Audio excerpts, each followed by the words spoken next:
হ্যাঁ, প্রায় দিনই কোথাও না কোথাও আমাকে বেরোতেই হয়। কী আর করব? বাচ্চাটাকে নিয়ে তো একা থাকি।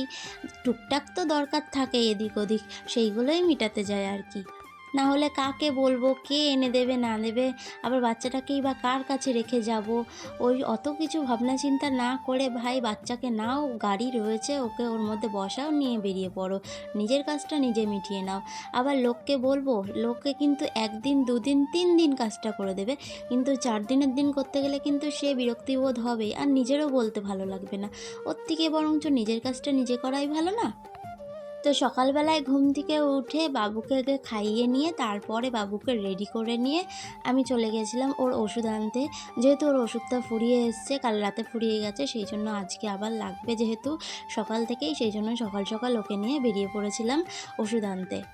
তারপর বাড়ি এসে বাবুকে স্নান টান করিয়ে খাইয়ে ঘুম পাড়িয়ে থুয়ে নিজের কিছু কাজ করে রান্নাবান্না করে আমিও খেতে বসেছি।